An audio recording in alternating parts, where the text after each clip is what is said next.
दोस्तों, हम आशा करते हैं आपको हमारी इस series cannabis the wonder plant का पहला भाग पसंद आया होगा। अगर आप ये दूसरा वीडियो देख रहे हैं तो हम आशा करते हैं कि अब तक आपने हमारा चैनल सब्सक्राइब कर लिया होगा और बेल आइकन का बटन दबाना ना भूलिएगा, जिससे ऐसे ही रोचक वीडियो आपको मिलते रहें।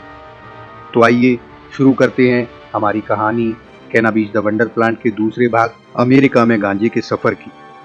अमेरिका में गांजे का शुरुआती दौर जो 17वीं से 19वीं सदी के बीच रहा, इसका इतिहास मनोरंजक नशे के रूप में नहीं बल्कि एक औद्योगिक फसल हेम्प के रूप में शुरू हुआ। 17वीं शताब्दी में ब्रिटिश उपनिवेशों में रस्सी, जहाज के पाल और कपड़े बनाने के लिए भांग और गांजे की खेती को सरकार द्वारा प्रोत्साहित किया जाता था। यहाँ तक कि अमेरिका के फाउंडिंग फादर्स भी इसके समर्थक थे। जॉर्ज वॉशिंगटन, जो कि अमेरिका के पहले राष्ट्रपति थे, उन्होंने अपने खेत में भांग और गांजे की खेती की थी। वे अपने मैनेजर को लिखते थे कि इंडियन हेम्प के बीज का अधिकतम उपयोग करें और इसे हर जगह बोया करें। अमेरिका के तीसरे राष्ट्रपति थॉमस जेफरसन भी गांजे की खेती किया करते थे। बेंजामिन फ्रैंकलिन ने अमेरिका की पहली पेपर मिल शुरू की, जो विशेष रूप से गांजे के कागज बनाती थी। इसके बाद आता है चिकित्सा में गांजे के उपयोग का दौर। 19वीं सदी में अमेरिका में मैरिजुआना, जिसे उस समय कैनबिस इंडिका या भारतीय भांग भी कहा जाता था, का चिकित्सकीय उपयोग काफी आम और कानूनी था, जो आज के परिदृश्य से बिल्कुल अलग है। ये किसी नशीली दवा के रूप में नहीं बल्कि एक मान्यता प्राप्त दवा के रूप में इस्तेमाल किया जाता था। 19वीं सदी के मध्य में आयरिश चिकित्सक विलियम ओ सांगनेसी के कार्यों के बाद पश्चिमी चिकित्सा में भांग का उपयोग लोकप्रिय हुआ और इसका परिणाम हुआ वर्ष 1851 में मैरिजुआना को पहली बार यूनाइटेड स्टेट्स फार्माकोपोइया में शामिल किया गया। ये 1941 तक इसमें बना रहा और इसे अधिकतर मान्यता मिली। उस समय के चिकित्सा जगत में इसे काफ़ी मान्यता मिली।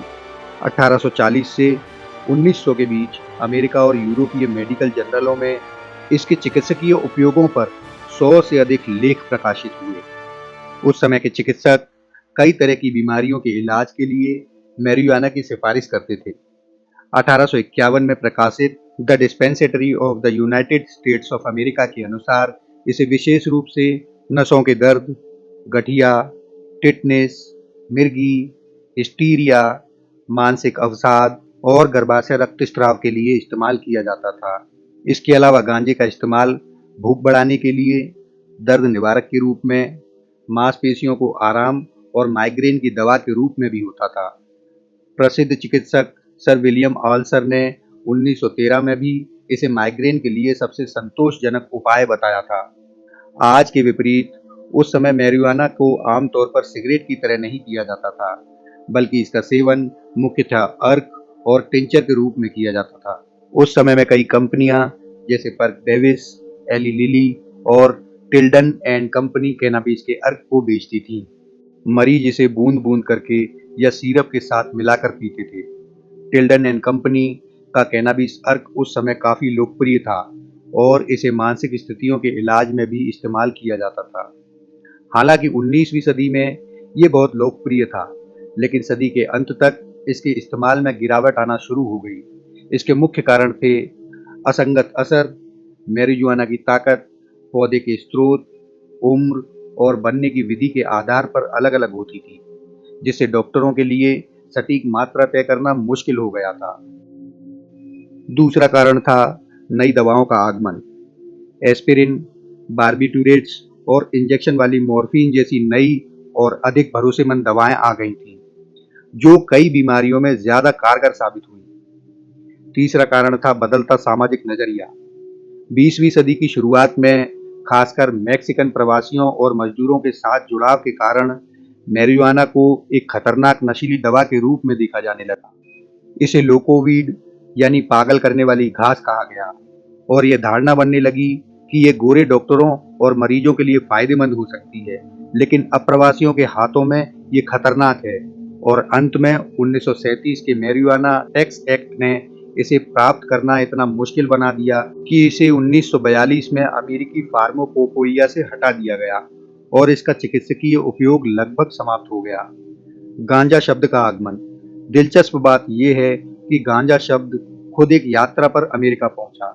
ये शब्द हिंदी से लाया गया है, जो संस्कृत के गंजा से आया है, जिसका अर्थ है गांजे से बनी एक ताकतवर तैयारी।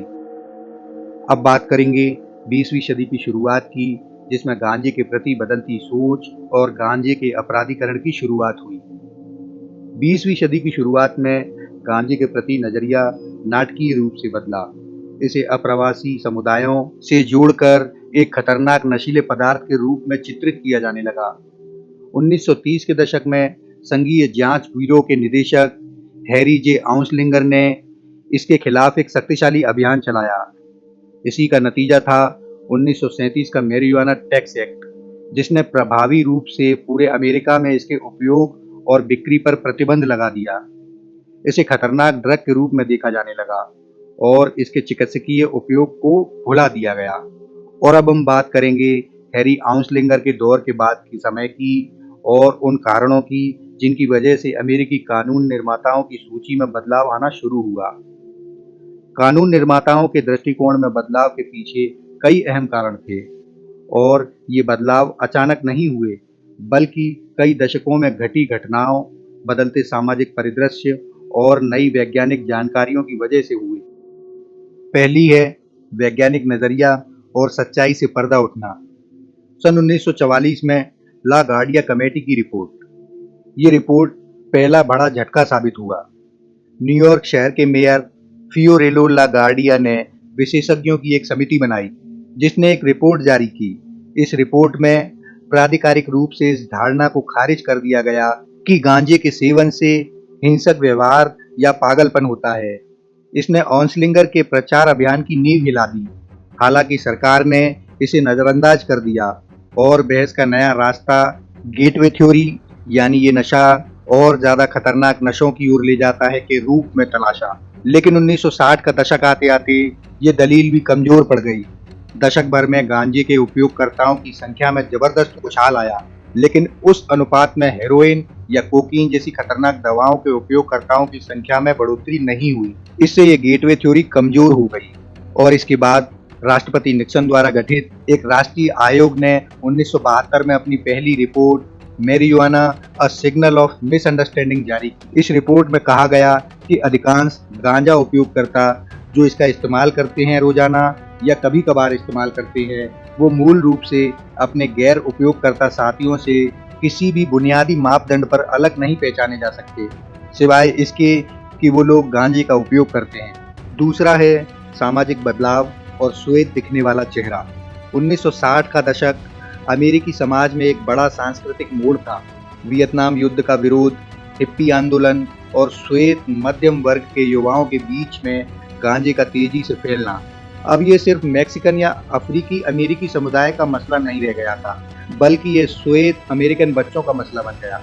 जब लाखों श्वेत मध्यम वर्गीय परिवारों के बच्चे इसका सेवन करने लगे, तो इसे सिर्फ आपराधिक नजरिए से देखना मुश्किल हो गया। ये एक सार्वजनिक स्वास्थ्य और सामाजिक मुद्दे के रूप में उभरा। इसके बाद तीसरा कारण राजनीतिक और कानूनी उठापटक।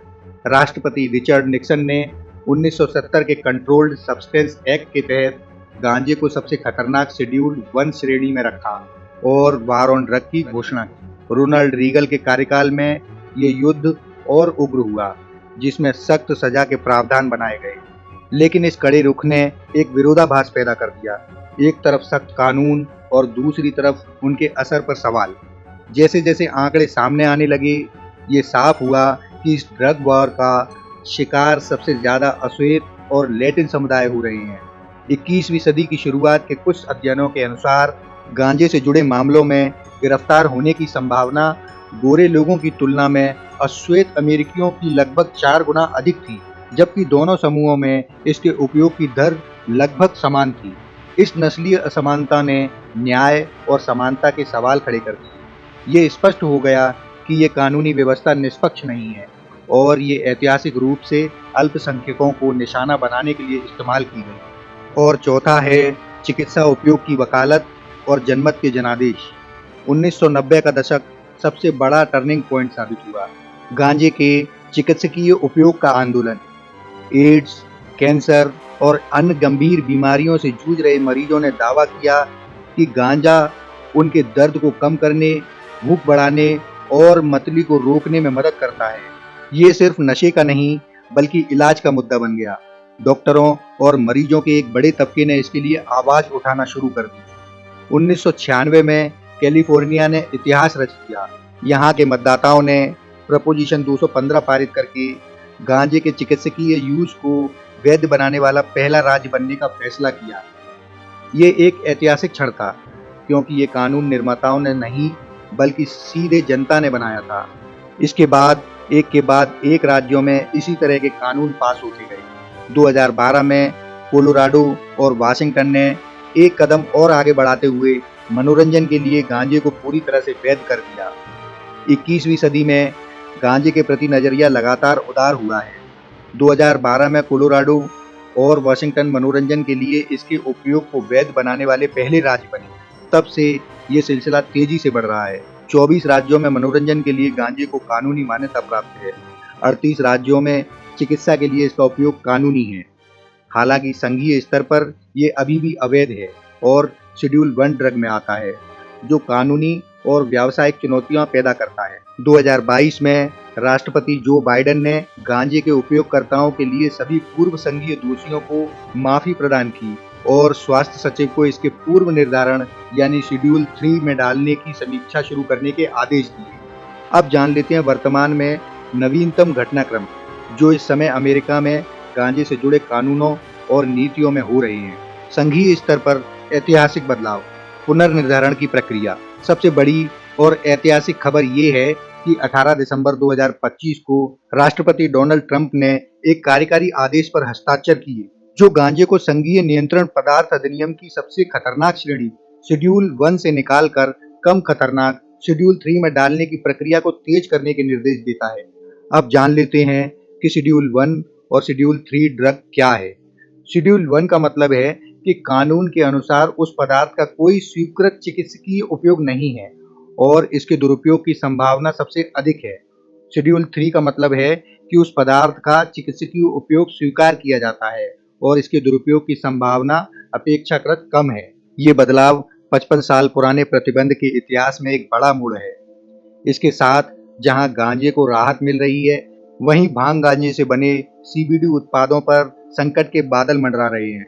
नवंबर 2025 में पारित एक कानून के अनुसार भांग गांजे से बने उत्पादों की परिभाषा बदल दी गई है और 12 नवंबर 2026 से ये कानून प्रभावी हो जाएगा, जिसके तहत अगर किसी भांग गांजे के उत्पाद में टीएचसी का लेवल यानी नशे का प्रभाव देने वाले तत्व की मात्रा बेहद कम यानी 0.4 मिलीग्राम प्रति कंटेनर से भी ज्यादा हुई तो उसे गांजे की श्रेणी में रखकर प्रतिबंधित कर दिया जाएगा। इससे फुल स्पेक्ट्रम सीबीडी जैसे लोकप्रिय उत्पादों पर संकट आ सकता है और राष्ट्रपति के कार्यकारी आदेश में ये भी निर्देश दिया गया है कि प्रशासन कांग्रेस के साथ मिलकर ये सुनिश्चित करे कि लोगों को सुरक्षित और उपयुक्त फुल स्पेक्ट्रम सीबीडी उत्पाद मिलते रहे। साथ ही सीनेट में हेम्प प्लानिंग प्रेडिक्टिविटी एक्ट नामक एक बिल पेश किया गया है जो इस प्रतिबंध को लागू होने की तारीख को 2 साल आगे बढ़ाकर 2028 करने की मांग करता है ताकि उपयोग को खुद को ढालने का समय मिल सके। ऐसा होने से रोजगार और कानूनी क्षेत्र में बहस तेज हो गई है। विशेषज्ञों का मानना है कि गांजे के शेड्यूल 3 में आने से निजी कंपनियों में नौकरी और ड्रग टेस्टिंग के नियमों पर कोई खास फर्क नहीं पड़ेगा। नियोक्ता आज भी कर्मचारियों को नशे की हालत में काम करने से रोक सकते हैं। हालांकि एक नई बहस शुरू हो सकती है। जो कर्मचारी चिकित्सकीय सलाह पर गांजे का इस्तेमाल करते हैं, क्या उन्हें अमेरिकी विकलांग अधिनियम के तहत विशेष सुविधा दी जानी चाहिए या नहीं? इसके साथ एक अदालती विवाद भी शुरू हो गया है। अब संघीय अदालतों में इस बात पर बहस जारी है कि राज्यों ने जो गांजे के लाइसेंस के लिए स्थानीय निवासियों को प्राथमिकता देने वाले जो नियम बनाए हैं वो असंवैधानिक हैं या नहीं। 9वें सर्किट कोर्ट ने ऐसे नियमों को सही ठहराया है, जबकि पहले और दूसरे सर्किट कोर्ट ने इसे असंवैधानिक करार दिया है। ये मामला आगे चलकर सुप्रीम कोर्ट तक जा सकता है। दोस्तों, ये था गांजे का अमेरिका में सफर, लेकिन ये कहानी यहीं खत्म नहीं होती। जितना जोर इसके वैधीकरण और आज़ादी पर दिया जा रहा है, उतना ही जरूरी है कि हम इसके अंधेरे पहलू को भी समझें। ये सिर्फ एक सॉफ्ट ड्रग नहीं है, आज के दौर में जहां ये आसानी से उपलब्ध है, वहीं इससे जुड़ी गंभीर स्वास्थ्य समस्याएं भी तेजी से सामने आ रही हैं। सबसे बड़ा खतरा है दिमाग पर इसका असर, खासकर उन युवाओं के लिए जिनका दिमाग अभी पूरी तरह से विकसित नहीं हुआ है। रिसर्च बताती हैं कि नियमित सेवन से याददाश्त कमजोर हो सकती है, सीखने की क्षमता घट सकती है और फैसले लेने की ताकत पर बुरा असर पड़ता है। और हाँ, गांजे से नशे की लत नहीं पड़ती, ये बस एक मिथक है, इससे ज्यादा कुछ नहीं।